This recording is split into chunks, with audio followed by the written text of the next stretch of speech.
Hello, it's Melly Test of magicwithmelly.com again, presenting another intuitive logo concept sketch debriefing. So the concept sketch phase is the first phase in my two-phase logo design process. And I've designed it so that it's a relatively low investment in order to get really some great concepts that can carry you into the polished phase of the logo design. So this logo design was really exciting because it's yet another pet-related logo design, and I do absolutely adore animals. You know, I've got 4 dogs of my own. I would have more if I could handle more. I've had cats in the past. I'm in love with horses. Every time that I'm biking by sheep or pigs or cows, I stop and say hi and tell them that I love them, so I'm one of those crazy animal people. But this logo design is for a blog called You Did What With Your Wiener? And it's about wiener dogs. Not exclusively about wiener dogs. My client is expanding her subject and kind of honing in on more of the adventure outdoorsy nature type, dog interactions. And so the first phase was all of these sketches. You can see I was playing around with tents and mountains. The triangle shape really came in strong, and when I tuned into that, it felt like the triad, that balance between human and dog and nature, and the way they're all connected and they form this solid, stable shape.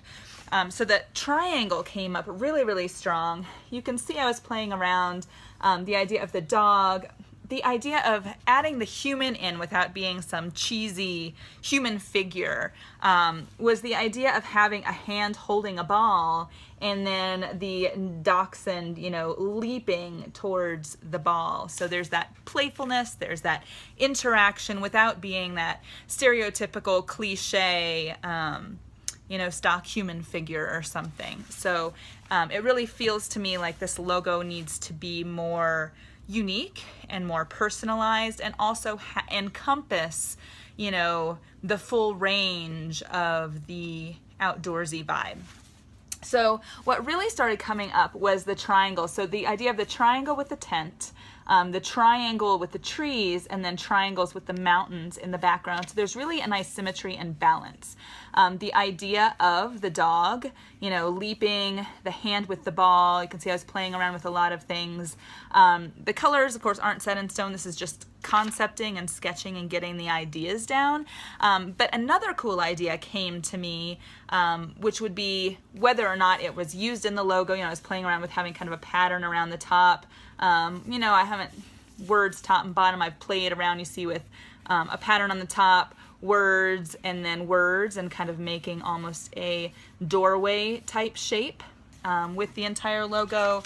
I was also playing around with some ideas for type, maybe a script, and then a thin serif type font underneath, again in kind of that doorway shape. But back to the sketch, so the idea of having a repeating pattern across the top, and I was playing around with all of this, tree, ball, mountain, sun, tree, ball, mountain, sun. So again, you've got that playfulness, and this kind of a pattern could be used, on my client's website and materials as well, could translate into icons and watermarks. So this would be another way that the logo design could extend into creating that brand feel as well, by taking elements from the logo, by taking the concepts and extending them into other uses.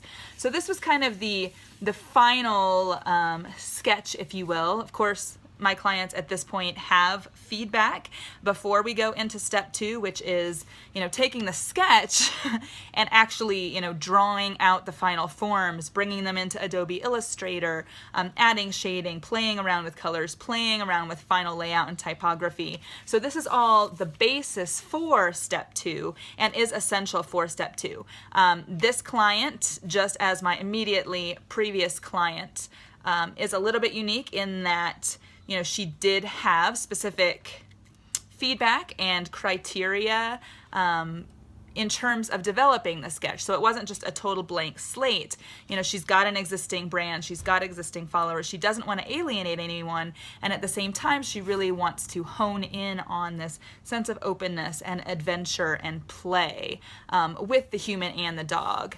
And again, the intuition that came to me was using kind of the idea of, you know, the hand and the ball and the dog as that connection between human and dog without being, you know, figure and dog, person reaching out to dog, and that kind of thing. So that is where we are, and I hope that was enlightening for you. I really love showing the process behind all of the design work because I really believe my work is unique in that with so many stock photography sites out there, with cheap clip art sites like creativemarket.com, there are a lot of, quote, designers out there now who are simply going onto these sites and purchasing stock icons and then charging clients a fortune for them. And there's really no meaning behind it. It's oftentimes very